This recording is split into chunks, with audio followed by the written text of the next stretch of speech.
Bonjour à toutes et à tous, c'est Clipo, votre diabétique préféré, et aujourd'hui on se retrouve pour un petit point d'actualité sur les médicaments du diabète de type 1 ou même du diabète de type 2.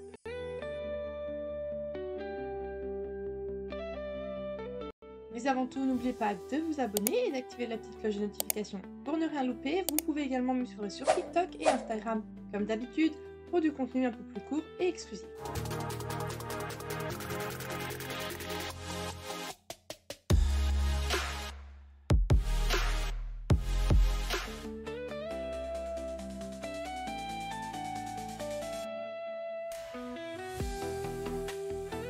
On commence par les insulines car il y a des changements importants. L'Evemir, de chez Novo Nordisk, son arrêt progressif a été annoncé. La commercialisation devrait prendre fin d'ici 2026. Cela concerne donc tous les patients qui sont actuellement sous l'Evemir et qui devront alors basculer vers une autre basale comme Lantus, Toujeo ou même Tresiba. Ensuite, Fiasp Pumpcart et Novorapid Pumpcart sont des cartouches utilisées dans certaines pompes à insuline, et l'ANSM, qui est donc l'Agence nationale de sécurité du médicament, a annoncé des tensions d'approvisionnement.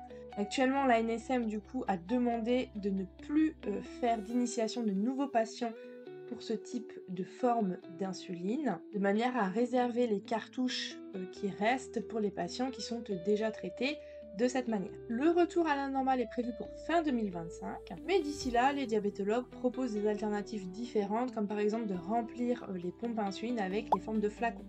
L'insuline NPH, notamment sous la forme d'Inolette, va disparaître progressivement courant 2025-2026. Là, je n'ai pas trouvé plus de détails. Les insulines Insulatar en cartouche et en stylo, de même que l'Actrapid en cartouche dont je vous ai parlé sur Instagram justement, sont retirées du marché depuis le 30 septembre 2025. Il ne reste alors que les formes flacons de disponibles. Enfin attention, dans plusieurs gammes, ce sont des présentations spécifiques et non la totalité des insulines qui sont retirées du marché. Par exemple, on vient de le voir avec les formats de cartouches par exemple, et la molécule reste donc disponible sous forme de flacon. Donc pas de panique, vérifiez bien avec votre pharmacien, votre médecin traitant ou encore mieux avec votre diabétologue. Si vous êtes concerné par ces retraits, sachez qu'en cas de remplacement d'une insuline par une autre, une adaptation de la dose et des horaires d'administration peut être nécessaire et la glycémie doit être étroitement surveillée et durant les premières semaines.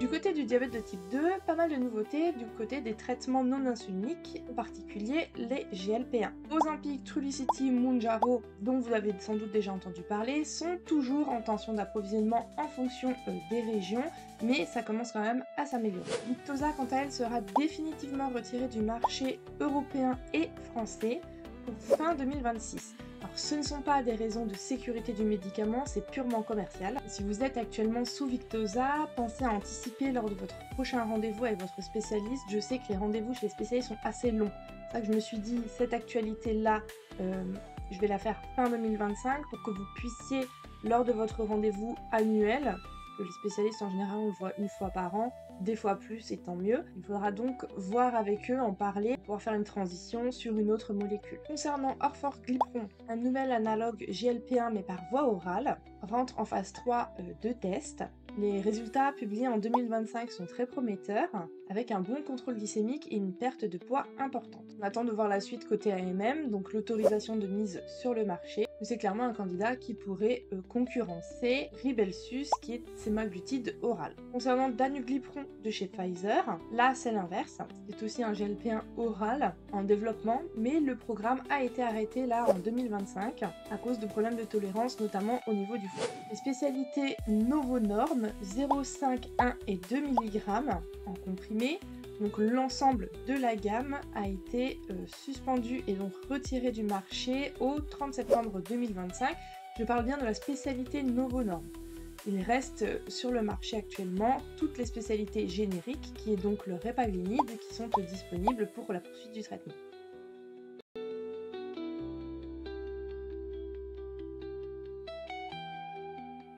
Concernant le diabète de type 1, il y a aussi du mouvement dans des thérapies innovantes. Zimislecel, aussi appelé VX880, C'est donc une thérapie cellulaire développée par Vertex, dont on a parlé d'ailleurs dans une vidéo dédiée cet été que je vous mets là-haut.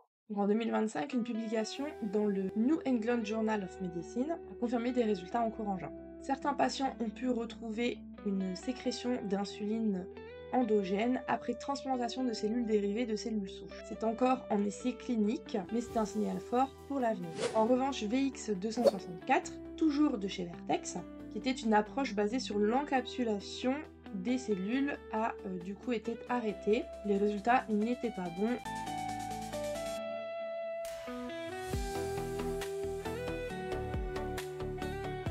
Alors qu'est-ce que ça veut dire tous ces changements pour nous autres patients diabétiques? En premier temps, ne changez jamais tout seul de traitement. Si vous êtes concerné par un arrêt, parlez-en à votre médecin généraliste ou encore mieux à votre diabétologue, il vous proposera une alternative adaptée. Surveillez les communications de la NSM et de la Fédération française du diabète. Ils publient régulièrement des informations sur les retraits et les tensions. Et surtout, anticipez. Si votre traitement est sur la liste des arrêts, prenez rendez-vous dès maintenant. On sait que les rendez-vous chez les spécialistes, ça se compte en plusieurs mois, afin de pouvoir discuter d'un plan de transition. À me changer d'une insuline à l'autre, c'est parfois compliqué, on ne trouve pas forcément l'équivalent, l'équilibre qu'on voudrait. Par exemple, les patients sous les Vémir, c'est pour fin 2026, mais le temps d'avoir rendez-vous chez le spécialiste, qu'éventuellement ils vous mettent sous Lantus, ou Tougeo, ou Tresiba, l'une des trois, elle ne fonctionne pas de la même manière. Le temps que vous retrouviez un équilibre, c'est peut-être parfois nécessaire de commencer là, tout de suite la transition. Voir si on vous trouve une insuline qui vous conviendrait de suite ou s'il faut refaire un rendez-vous, réessayer et ainsi de suite. Voilà pour l'actualité des médicaments concernant le diabète de type 1 ou le diabète de type 2 en 2025-2026.